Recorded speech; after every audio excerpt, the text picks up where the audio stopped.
Today, we are going to show physical therapists and occupational therapists how to do core strengthening exercises no matter what level your patient is at. You can do it unsupported sitting, you can do it in standing, you can even do core exercises with a walker, holding onto a bar, whatever level your patient is at. So we are going to show you some exercises using the walker, and I'm going to tell you different ways you can cue it and how to show your skill in your documentation. Okay, so the first exercise we are going to do is a side bend.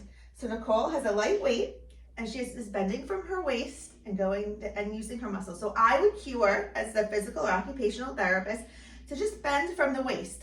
Make sure she's not like bending her whole body or just like leaning over like crazy, just bending from the waist. I could give her a tactile cue to use her obliques.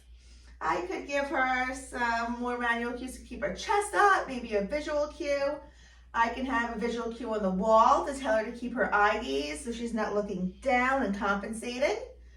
And you can do this with all different kinds of weights, but if they are using their abdominal muscles, their obliques, they should feel this no matter what. Good job. Okay, for our next core exercise, we are going to do cross punches. So again, Nicole has the weight and she is going to punch and cross her body. So this really uses some trunk rotation as well as her core muscles. And to progress this, you can have her do the full turn like she is. She could also go straight ahead, not rotate as much. You can really work with how much she is rotating. You can use a different weight or even no weight as long as she's using those core muscles. This helps with so many different functional activities. We need this for ADLs, for dressing. We even need the core rotation for walking. So we love this exercise.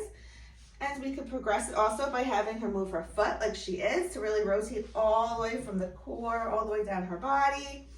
Do more in standing. You can increase the speed if you want it for more endurance. Good job. You could cue her to breathe like she was just doing. Keep her core tight. Keep her back straight, squeeze her glutes.